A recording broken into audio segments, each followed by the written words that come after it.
Hi, this is Norse. This will be the weekly review of the watch list published on the 1st of May. We will start with the dollar yen 4-hour chart. We broke this down actually all the way back here. The position was closed because of the French election. Then we opened up, gapped, did not fill the gap. Then I expected a move up to this parallel trend line. If you watched the previous video, you will probably have this in mind. I'm now filled short on this touch right here. As stated in the previous video, I expected some pain on this trend line itself. And as you can see, the pain came in right here. As you can see, this is a 4-hour chart. We printed a 4-hour shooting star. Price broke down. We still haven't broken the first support, so this is not a. So the breakdown has not happened yet. But I'm now just watching for further downside in this pair. My target is 109.30. So I'm still confident in this setup. So that's what I will be holding over the weekend. So I will hold my position over the French election this Sunday. So let's just see what happens. If this gaps up high and provides me with a gigantic loss, I'm already prepared for any outcomes, and my position size, even if we get a big gap, it will hurt me, but it will not take me out of business. So this is just a calculated risk from my end. Now let's go over to NZD Swiss. Price was on its way up to this lower channel trend line. I expected price to get all the way up to 69.50 area or 69.60, but as you can see, price is now printed a lower low as well, and I don't have any positions open on NZD Swiss, but if we get some traction to the upside in the coming weeks, I will play this trend line. I have the alert set already, and I also have an EA to get me in just in case this happens when I'm sleeping or just busy with stuff. Now let's go to another trade. This trade filled. I was very excited because this was a major trend line and we had a parabolic move up. This is an open gap as well. When we came into the trend line, we had, let's see, pulling up to MACD. So when we arrived at the trend line itself, we had MACD divergence. We had a big trend line. So I was very confident in this trade.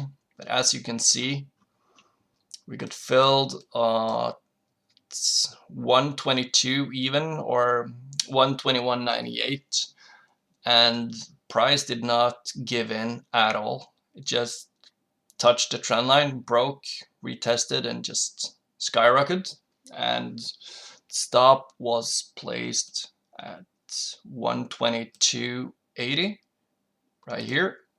So in my eyes, this is still a perfect trade. And the reason I call this a perfect trade is because I had all the boxes checked on this trade. I had multiple confluences, but in the end, it provided me with 1% worth of loss. But I followed my trade plan. I had all the boxes checked. So even though this is a losing trade, it's still a perfect trade in my eyes. So I'm not discouraged or anything. I'll just try to hit it one more time if it prints another valid setup for me. So I'm just keeping this on the watch list for now. What I want for this pair right now, I don't want to go short right now, but if this pair is to go all the way to 124, if we get some failure at the previous high, then I will look to go short.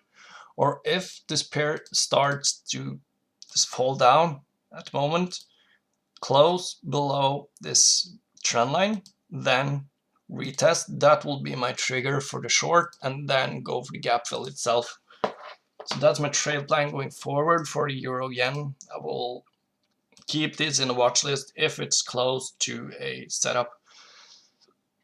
Now let's see. Euro USD price was trading somewhere in this area when I posted the video. We had a third touch of this trend line right here.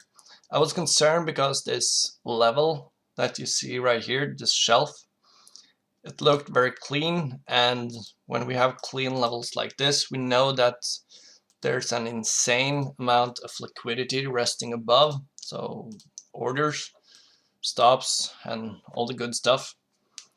So I'm still short on this pair. I'm having some pain, as you can see right now.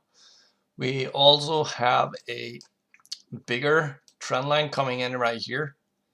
So I'm still bearish as long as price is keeping a daily close below this trend line. That's not confirmed at the moment. And it's hard to ignore the big open gap. This is the biggest gap in this currency pair since the creation in 1999. So I have a hard time believing that this gap will stay open for quite some time. So I'm still keeping my bearish stance on euro until this gap fills. Then I'll just see what happens. We got the NFP coming in. This is 30 minutes before the NFP. I expect some volatility to arrive in 30 minutes. So let's see if that helps my position or puts me deeper in the red. But I'm prepared to really have my work cut out for me on this position, because as you can see, this is not pleasant in any way, and there's no reason to try to hide this. I'm still keeping this, and I'm holding a open loss. I don't have a stop on this. I have a mental stop, so I will just cut my losses if price just proves me wrong one more time. I'm not interested in building any more shorts. So if this starts to go south or north, in this case, I'll just have to cut my losses and just stay on the sidelines and wait for the next setup. So that's the stance right now for the euro. And let's see. NZD/USD printed a very, very nice setup. Let's go to the daily, and you can see where the setup came from. So it was a play from the support down at 0.6860. Price hit this level, printed a very bullish candle, 2 bullish candles in a row, and I went with a stage 2 buy. So because when you see reactions like this, double bottom, then a break, we broke this resistance right here, and we even tested the resistance all the way up here. So this was a picture perfect stage 2, but I kept my stop down at 15 right here. But when I saw price taking out the prior lows, and then we retested the 618, I just decided to get out, break even, or minus 2 pips in this case. If this starts to go sideways now and then breaks to the upside again, I'll just issue another stage 2 buy on this pair. So until I see more clarity in this pair, I'm just not doing any more positions on this pair at the moment. So this is just me watching this pair. Let's see. The VIX, I know a lot of guys don't have the opportunity to trade this instrument. The VIX is just a volatility index. I have built a long position in this accumulation phase that you can see right here. We're now at, let's See, we printed a 10-year low in the VIX. So when the market has fear, no, this is not a 10-year. Well, it is a 10-year low, but regardless, this is major, major, major support. And I'm more than willing to hold this position because the risk to reward setup on this instrument right now is just insane. And that's why I keep on hammering this instrument in 2017, because we have Trump in office, we have a big gap down, and we have all kinds of stuff happening. So, and the increased interest rates in the US. So this is what I'm holding as well. So that's the weekly review. I will not post the next analysis on Sunday because we have the French election coming in on Sunday.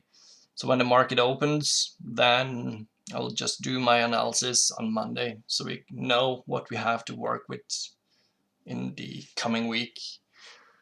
So that's it for now. Hope you enjoyed the review. And until next time, I wish you good luck and good trading. And I'll see you soon.